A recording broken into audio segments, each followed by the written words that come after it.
Hello students, today we'll be starting with a new chapter in economics for standard 12 student. The name of the chapter is Money and Inflation, chapter number 3, economics. Okay, let's start. Okay तो सबसे पहले यहाँ पे meaning of barter system पे आते हैं. Barter system आप सबको पता है क्या होता है. बार्टर सिस्टम में क्या होता है, मनी नहीं इन्वॉल्व होता. कोई भी मीडियम ऑफ एक्सचेंज में जो मनी होता है ना वो इन्वॉल्व नहीं होता. मतलब से फॉर एग्जांपल मैं आपको एक टेक्स्ट बुक दे रही हूँ और आपसे 4 नोटबुक खरीद रही हूँ. एक टेक्स्ट बुक दी, 4 नोटबुक ली. या तो आप जैसे स्कूल्स में यूजुअली आप करते हो, आपके पास एक बचपन में एक अच्छी पेन है और आपके एक फ्रेंड है उसके पास भी एक कोई पेन है, तो आप लोग तेरी पेन मुझे दे दे, मेरी पेन तू ले ले. तो you exchange pen, you exchange pencils, right. तो बार्टर सिस्टम में गुड्स के बदले गुड्स और सर्विसेज के बदले गुड्स और सर्विसेज एक्सचेंज होती है, मनी इन्वॉल्व नहीं होता. समझ आया. बार्टर सिस्टम में अभी कैसे करते हैं, अगर आप एक शॉप पे नोटबुक लेने जाओगे, जो गिविंग आप उनको 30 रुपीज दे रहे हो और एक फुल स्केप नोटबुक से फॉर एग्जाम्पल लेके आए, ठीक है. तो आपने 30 रुपीज दिए, फुल स्केप नोटबुक लेके आए. यहाँ पे बार्टर सिस्टम है क्योंकि आपने पैसे दिए, बुक खरीदी. लेकिन अगर आप अपनी 15 पेन देख के आते हो और एक नोटबुक लेके आते हो, बोला मेरे पास पुरानी 15 पेन पड़ी है, 15 पेन आप ले लो और एक नोटबुक मुझे दो, तो हो गया बार्टर सिस्टम. बार्टर सिस्टम में एक सामान के बदले दूसरे सामान मिलता है या सर्विसेज एक्सचेंज होती है, ठीक है. तो बार्टर सिस्टम में मनी इन्वॉल्व नहीं होता. क्लियर. तो मैं रीड करती हूँ. Barter system is a system of exchange where goods or services are directly exchanged for other goods and services without using a medium of exchange such as money. Barter system में goods और services directly exchange होते हैं दूसरे goods और service से, और वहां पे medium of exchange that is money का इन्वॉल्वमेंट नहीं होता. वहां पे कोई भी medium of exchange that is money का इन्वॉल्वमेंट नहीं होता. क्लियर.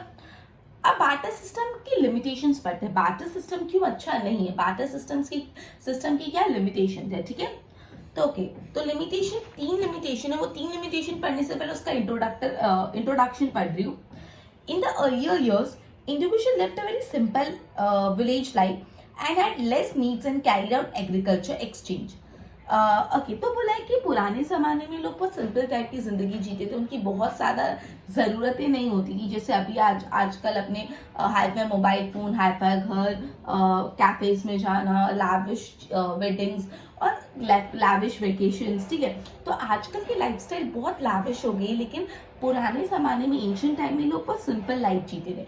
उनको यूजुअली क्या क्या होता था, उनका या एग्रीकल्चर एक्सचेंज होता था, या तो exchange of goods and services which was sufficient for the sustenance, या तो उनको वो गुड्स और सर्विसेज वो एक्सचेंज करते थे जो उनके लिए जीने के लिए जरूरी थी.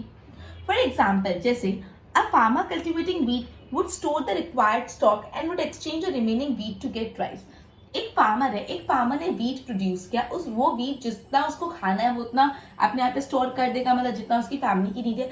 बाकी का व्हीट वो एक दूसरे फार्मर को बेच देगा जो राइस प्रोड्यूस करे. तो व्हीट देगा और राइस खरीद लेगा, ठीक है.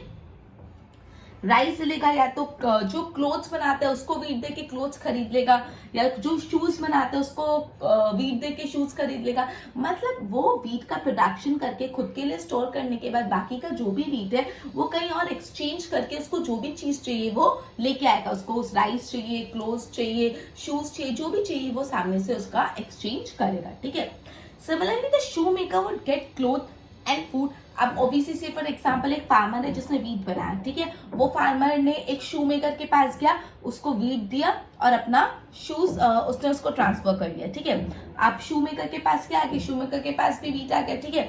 अब शू मेकर क्या कर सकता है, शू मेकर अपने शूज को कोई जगह बेच के कुछ घी खरीद के ले आएगा.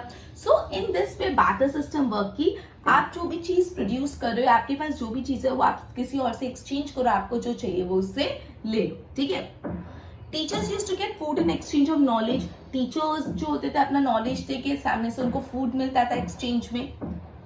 An artist was patronise for the entertaining art. और जो आर्टिस्ट होते थे वो आर्ट परफॉर्म करके उन लोग को सामने से फूड या जो भी चीज, शूज, क्लोथ्स, ये सब मिलते थे.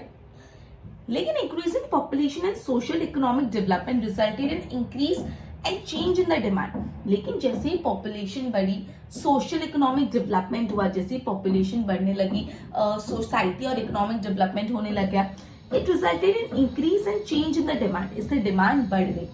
Making them more specific. अब जो डिमांड पहले जैसी नहीं रही थी, जैसी पॉपुलेशन बढ़ी, सोशल इकोनॉमिक डेवलपमेंट हुआ, तो डिमांड ज्यादा स्पेसिफिक होगी। कैसे होगी? डिमांड ज्यादा स्पेसिफिक होगी। Industrialisation, urbanisation and division of labour and specialisation made barter system less applicable. तो चलो अब लिमिटेशंस पढ़ रहे, 3 लिमिटेशन है। आप अभी तक अपन ने क्या पढ़ा? अपन ने बार्टर सिस्टम का मीनिंग देखा और बार्टर सिस्टम की लिमिटेशन का इंट्रोडक्शन देखा। बार्टर सिस्टम क्या है आपको समझ आ गया है? बार्टर सिस्टम में exchange of goods and services against goods and services होता है and their money is not involve. Exchange के लिए मनी को यूज नहीं किया जाता। क्लियर? तो इसकी लिमिटेशन सबसे पहले है issue of mutual adjustment of bond. Issue of mutual adjustment of bond जैसे क्या होता है, इसमें रीड करते हैं।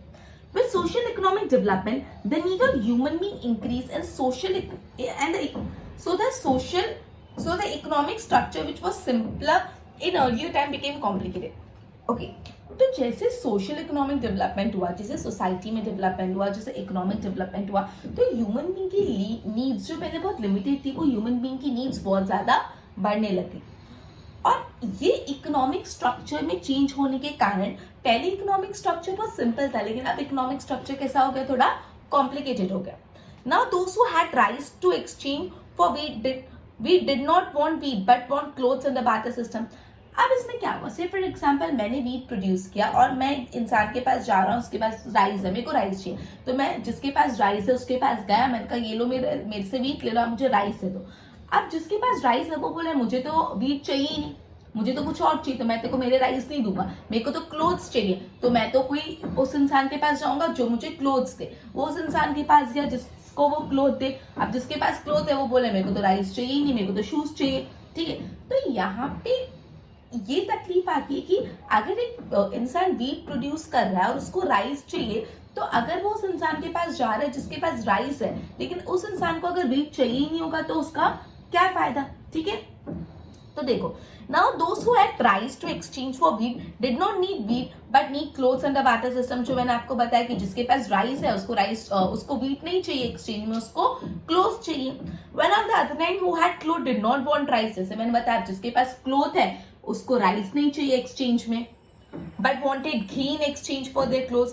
Thus there was a difficulty in establishing a need for each other's goods and services to make it a barter system possible. इसलिए barter system में एक दूसरे की गुड्स की नीड एस्टैब्लिश करने में डिफिकल्टी आ रही थी। ठीक है, तो सबसे पहला प्रॉब्लम था issue of mutual adjustment of bond. ठीक है, मतलब इसमें अपन ने ये तो समझ लिया कि बार्टर सिस्टम में एक गुड के अगेंस्ट दूसरा गुड एक्सचेंज होता है, बट अपन ने ये नहीं सोचा कि जो गुड एक्सचेंज हो रहा है सामने वाले को उसके एक्सचेंज में वो सेम प्रोडक्ट चाहिए है कि नहीं। जैसे एग्जांपल यहाँ पे आपको दिया है कि एक फार्मर है, उसने वीट प्रोड्यूस किया, उसको राइस चाहिए, तो वो एक दूसरे फार्मर के पास गया जिसके पास राइस है, उसने उसको बोला ये ले मेरा वीट और तेरा राइस दे दे। लेकिन ये जो फार्मर है जिसके पास राइस है उसको वीट चाहिए ही नहीं, तो वो अपने राइस इस वीट के लिए एक्सचेंज करने को तैयार होगा ही नहीं। ओके, तो इसका मैटर कंप्लीट। अब राइस वाले फार्मर के पास आते हैं, जिसके पास राइस है उसको क्लोथ्स चाहिए, तो वो ऐसे वीवर के पास गया जो क्लोथ बनाता है, उसने बोला ये लो राइस और मुझे एक्सचेंज में क्लोथ दे दो। अब जो क्लोथ बना रहा है उसको अपने क्लोथ के एक्सचेंज में राइस चाहिए नहीं, उसको तो कुछ और चाहिए, तो ये वाला भी मैटर कंप्लीट। तो ये प्रॉब्लम आ रही थी जिसको हम लोग बोलते हैं issue of mutual adjustments of bond. Clear? Second limitation है difficulty in storing of value. Value को स्टोर करने में डिफिकल्टी मतलब क्या? देखो, there was increasing problem in storing value, hence value means exchange value, here value means exchange value। there was difficulty in storing value, storing value को store करने में difficulty आ रही थी। कैसे?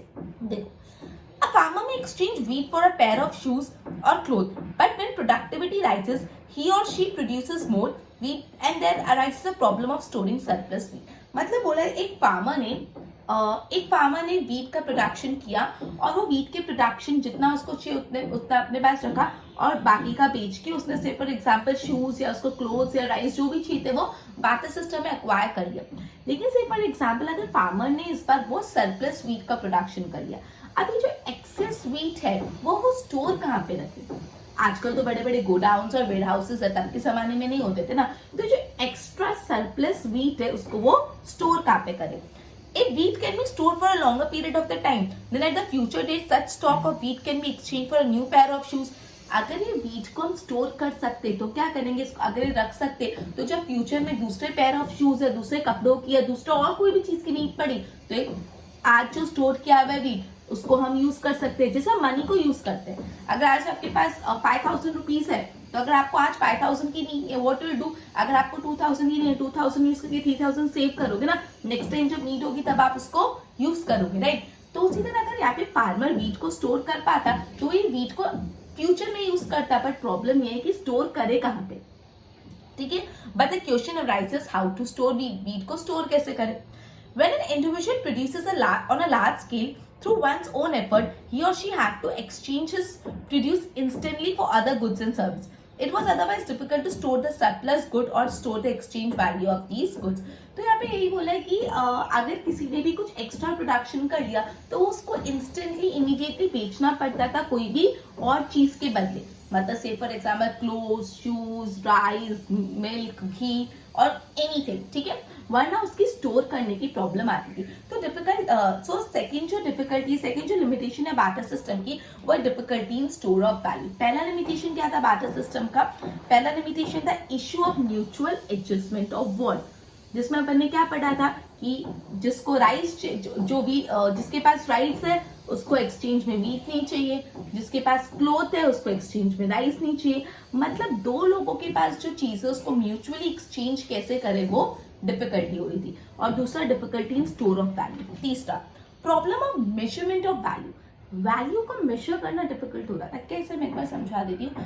से फॉर एग्जाम्पल एक फार्मर है जिसके पास वीट और दूसरा फार्मर है जिसके पास राइस है, ये दोनों एक दूसरे को एक्सचेंज करने के लिए भी तैयार होगी, ठीक है। ये अपना वीट दे रहा है और हाँ जो दूसरा फार्मर है वो अब वीट उसको चाहिए और सामने से राइस दे रहा है, दोनों का वांट एडजस्टमेंट हो गया, म्यूचुअल एडजस्टमेंट ऑफ वांट हो गया। लेकिन अब तकलीफ ये आ रही कितने वीट के लिए कितना राइस मिलेगा। से फॉर एग्जाम्पल 20 kg वीट के लिए 10 kg राइस मिलेगा, या 20 kg वीट के लिए 15 kg राइस मिलेगा, या 20 kg वीट के लिए 25 kg राइस मिलेगा। क्या मेजरमेंट ऑफ वैल्यू है। सी फॉर एग्जाम्पल किसी के पास वीट है उसको क्लोथ चाहिए, कितना वीट देगा तो कितने सामने से कपड़े मिलेंगे, कितने क्लोथ मिलेंगे, या कितने पेयर ऑफ शूज मिलेंगे, या कितना घी मिलेगा। तो बेसिकली इसको बोलते हैं problem of measurement of value. हम लोग कैसे मेजर करें कि जो दो कमोडिटी एक्सचेंज हो रही है वो दोनों की वैल्यू इक्विवेलेंट कैसे करें। Clear. With the introduction of division of labor and specialization in industry-driven economy, issue of measuring of the value of goods and services emerged. ठीक है, तो यहाँ पे ये बोला जैसे डिवीजन ऑफ लेबर, स्पेशलाइजेशन, ये सारी चीजें आई तो गुड्स और सर्विस को मेजर करने का बात आया, ठीक है। Okay, exchanging wheat for rice was simpler, but now large number of goods became available for exchange against wheat. ना बोला कि जब तक सिर्फ इतना था कि आपको वीट के बदले राइस एक्सचेंज करना है तब तक बात सिंपल थी, बट अब वीट के बदले वैरायटी ऑफ गुड्स अवेलेबल है एक्सचेंज के लिए, राइस, क्लोथ्स, शूज, घी, मिल्क, एजुकेशन, लाइक आर्टिस्ट की सर्विस है, मेनी थिंग्स अवेलेबल। जब तक सिर्फ राइस के बदले वीट एक्सचेंज करना था तब तक the matter was simple, but अब वीट के अगेंस्ट काफी सारी चीजें अवेलेबल हो गई एक्सचेंज करने के लिए, right. Hence it became difficult to determine and maintain the exchange value of wheat.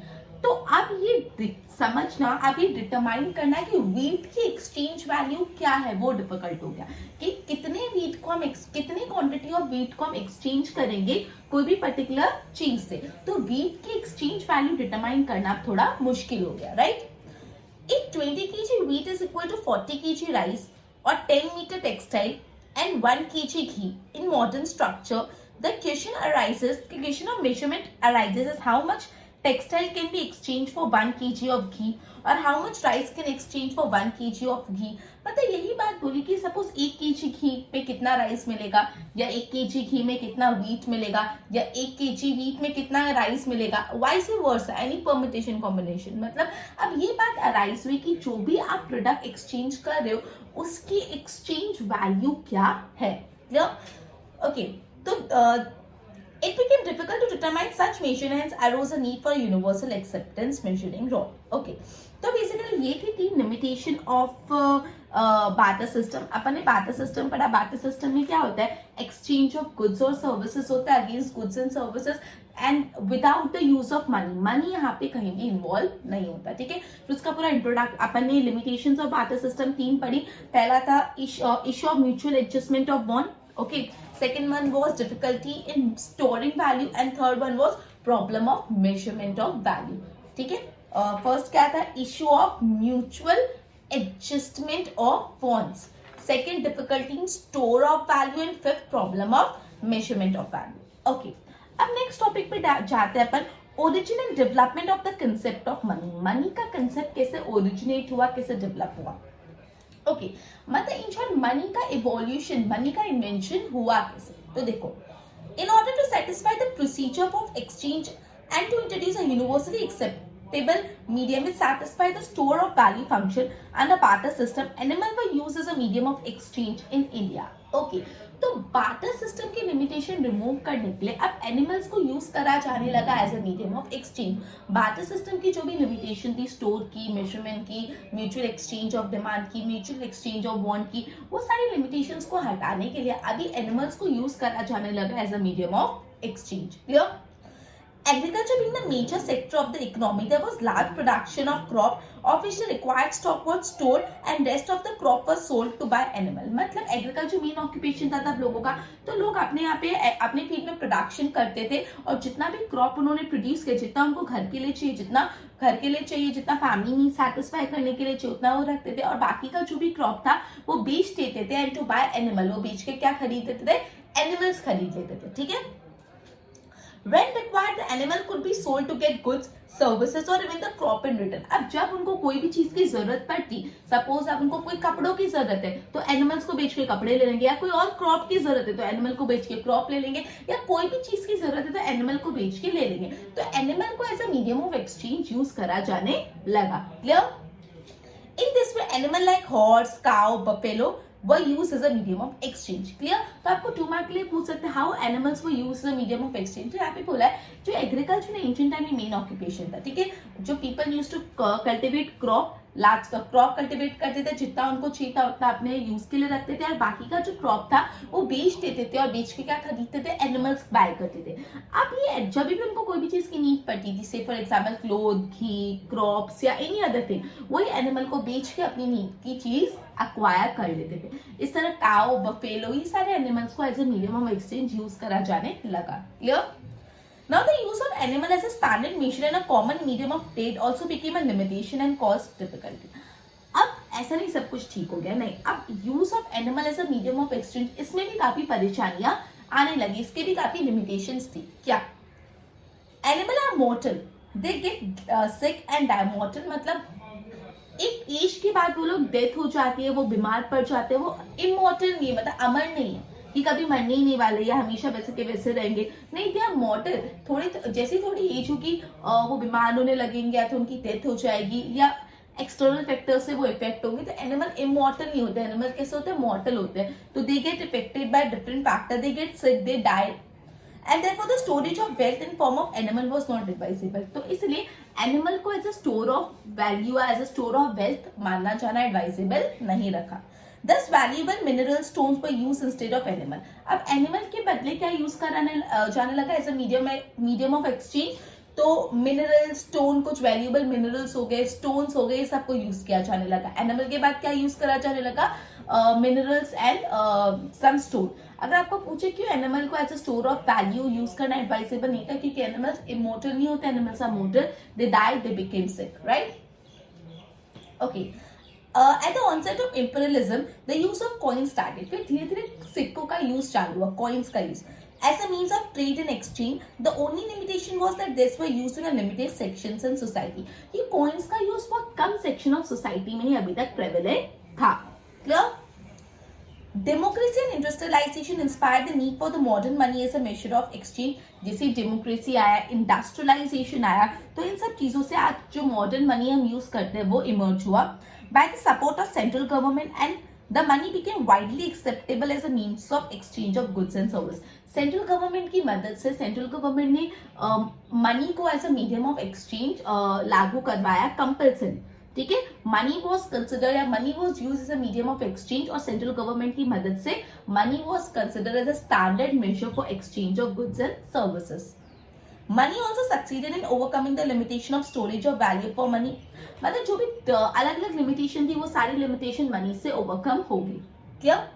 Okay, तो ये अपन ने पढ़ा इवोल्यूशन ऑफ मनी, मतलब आज जो हम पैसे यूज कर रहे हैं as a medium of exchange, वो इवॉल्व कैसे हुआ, वो कैसे इवॉल्व हुआ, वो कैसे आज के स्टेज तक पहुंचा, ठीक है। तो पहले अपन ने पढ़ा बार्टर सिस्टम, बार्टर सिस्टम के बाद एनिमल्स यूज करते थे as a medium of exchange, फिर उसमें भी लिमिटेशन आई तो मिनरल्स कॉइन यूज करने लग गए, फिर कॉइन्स यूज करना स्टार्ट करा, लेकिन वो कुछ लिमिटेड सेक्शन ऑफ पीपल तक लिमिटेड था। फिर डेमोक्रेसी और इंडस्ट्रियलाइजेशन आया तो आज का जो मॉडर्न फॉर्म ऑफ मनी है वो इमर्ज हुआ। सेंट्रल गवर्नमेंट की मदद से मनी को as a common medium of exchange बनाने में बहुत हेल्पफुल रहा, ठीक है। तो ये पूरा था इवोल्यूशन ऑफ मनी। अब आ जाते हैं अपन मीनिंग का, meaning of money and functions of money. Money का मतलब क्या होता है और उसके फंक्शंस क्या होते हैं, क्लियर? तो चलो, मनी का मतलब क्या होता है, इसकी डेफिनेशन देख लेते हैं एक बार। क्या है? Money is that medium which is used as an means of exchange without any doubt और investigation regardless of time of place. आप कहीं पे भी जाके पैसे दोगे तो आपको दुकानदार ऐसा नहीं बोलेगा नहीं पैसे तो नहीं चलते, आजकल ट्रेंड चेंज हो गया, आजकल पैसे को हम मीडियम ऑफ एक्सचेंज नहीं मानते, नहीं, राइट। तो मनी जो है ऐसा मीडियम है which can be use as a means of exchange. Money एक ऐसा मीडियम है, मनी एक ऐसा माध्यम है जिससे आप एक्सचेंज कर सकते हो। Money is a medium which could be use as a means of exchange without any doubt और इन्वेस्टिगेशन। दुकानदार आप पे डाउट नहीं करेगा पैसे ये क्या चीज है, ये कहां से दिया, ये चलेगा कि नहीं, तो without any doubt without any investigation वो यूज किया जा सकता है रिगार्डलेस ऑफ टाइम और प्लेस। किसी भी समय आप मनी को यूज कर सकते हो as a means of exchange, और किसी भी जगह आप मनी को यूज कर सकते हो as a means of exchange. तो मनी क्या है? मनी एक मीडियम, एक माध्यम है। Money is a medium, money is that medium which is use as a means of exchange. Money कैसा मीडियम है जो मीन्स ऑफ एक्सचेंज की तरह यूज होता है without any doubt and investigation. कोई डाउट नहीं उस चीज में, कोई इन्वेस्टिगेशन करनी, at any place at any time, कोई भी जगह पे आप मनी चलता है, किसी भी समय पे मनी चलता है, क्लियर? तो मनी की डेफिनेशन सिंपल सी लर्न हो गई, it's a medium which could be used as a means of exchange without any doubt और investigation at any time at any point, clear? Okay, now functions of money. तो 3 functions of money है। पहला, money as a medium of exchange, दूसरा money as a store of value, तीसरा money as a measure of value. Okay, तो सबसे पहले start करते हैं money as a medium of exchange. The most important function of money is to act as a medium of exchange and trade. तो बोला है money का सबसे इंपॉर्टेंट फंक्शन यही है कि वो एक मीडियम ऑफ एक्सचेंज है। It removes the limitation lack of double coincidence of bond and make exchange easier. The farmer can get money in exchange of wheat, and then from that money he can buy clothes, rice, ghee, etc. whatever he want. बोला जो तकलीफ आती थी ना कि एक farmer है जिसको वीट है, उसको जिसके पास वीट है उसको राइस चाहिए, बट जिसके पास राइस है उसको वीट नहीं चाहिए, या ये जो डिफिकल्टी आती थी म्यूचुअल एक्सचेंज, जो म्यूचुअल एडजस्टमेंट ऑफ बॉन्ड की डिफिकल्टी आती थी वो रिमूव हो गई। अब एक फार्मर है जिसके पास वीट है, वो अपना वीट बेच के मनी ऑब्टेन कर सकता है, वो मनी को स्टोर करके रख सकता है, और ये मनी से उसको क्लोथ चाहिए, शूज चाहिए, राइस चाहिए, घी चाहिए, जो भी चाहिए वो बाय कर सकता है, ठीक है। And individual can spend money to satisfy present demand of goods and services and also save the money for future. मतलब एक इंसान जिसके पास मनी, जिसने अपना प्रोडक्ट बेच के मनी अक्वायर किया, वो मनी से वो प्रेजेंट डिमांड और अपनी खुद की डिमांड भी, अभी की प्रेजेंट डिमांड भी फुलफिल कर सकता है, एज वेल एज ये मनी को वो स्टोर करके रख सकता है, सेविंग कर सकता है अपनी फ्यूचर डिमांड फुलफिल करने के लिए, ठीक है। Basically money is used as a medium of exchange to satisfy needs of individual for buying goods and service. तो बेसिकली मनी एक मीडियम ऑफ एक्सचेंज की तरह यूज किया जाने लगा, ठीक है। तो first is money is used as a medium of exchange, clear?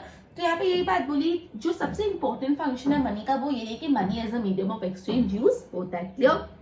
ये lack double coincidence of demand वाला प्रॉब्लम भी हटा देते हैं। एक फार्मर है जिसके पास वीट है, वो अपना वीट बेच के पैसे ले लेगा, उस पैसे से वो उसको जो चाहिए वो खरीद सकता है, उसको शूज चाहिए, क्लोथ्स चाहिए, राइस चाहिए, मिल्क चाहिए, घी चाहिए, जो भी चीज चाहिए वो खरीद सकता है। मनी आप अपनी प्रेजेंट डिमांड फुलफिल करने के लिए भी यूज कर सकते हो, एज वेल एज वो मनी को स्टोर करके रख सकते हो फ्यूचर डिमांड फुलफिल करने के लिए भी। तो मनी एक बहुत अच्छा मीन्स ऑफ एक्सचेंज है, क्लियर?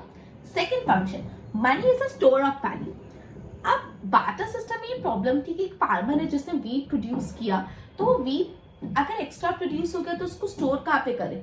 लेकिन मनी में ये प्रॉब्लम नहीं, मनी को आप स्टोर कर सकते हो ऑब्वियसली। आजकल बैंकिंग है तो बैंक्स में भी मनी स्टोर होते हैं, एफडीज बनाते हैं लोग, म्यूचुअल फंड में इन्वेस्ट करते हैं, सेविंग्स करते हैं, अलग अलग प्रॉपर्टीज में इन्वेस्ट करते हैं। मनी को स्टोर करना ईजी है। Clear?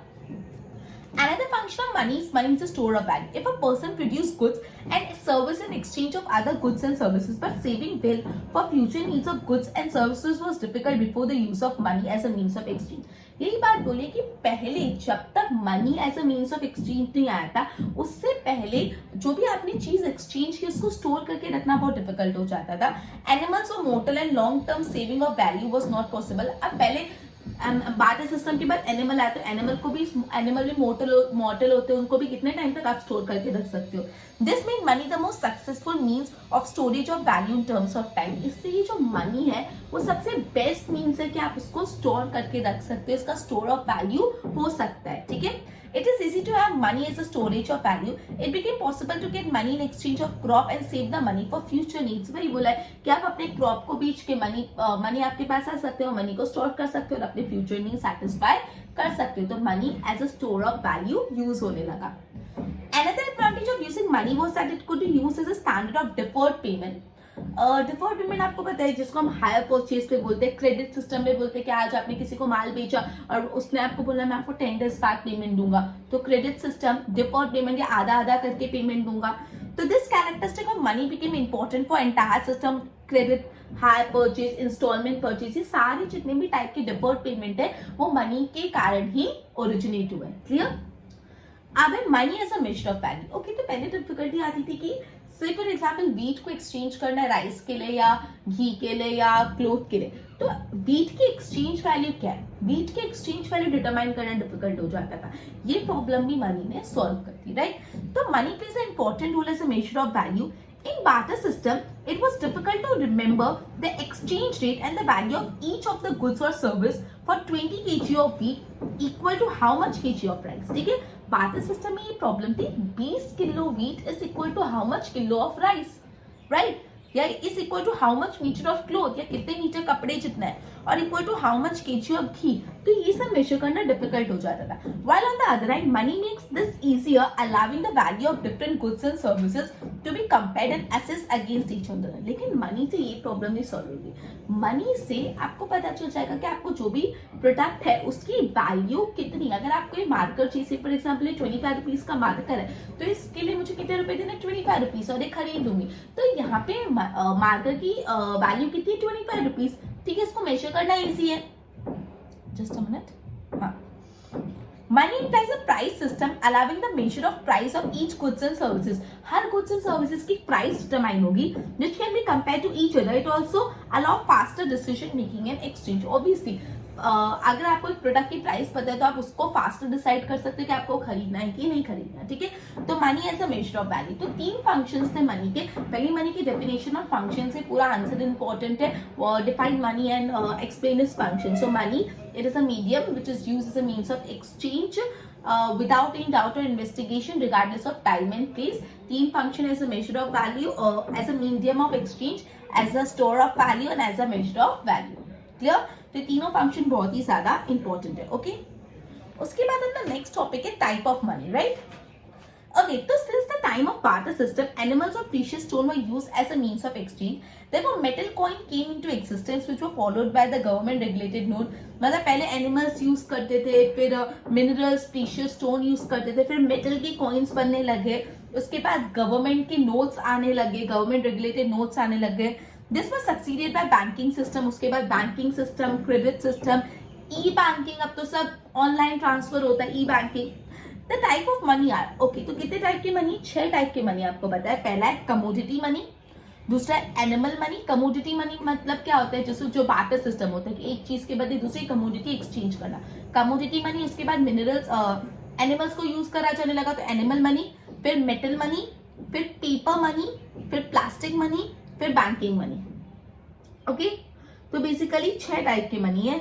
Commodity money, animal money, metal money, paper money, plastic money and banking money. Okay, तो ये 1 मार्क के लिए इंपॉर्टेंट है टाइप्स ऑफ मनी। नेक्स्ट है अपना meaning of inflation and then entire inflation भी पूरा कंसेप्ट टॉपिक है।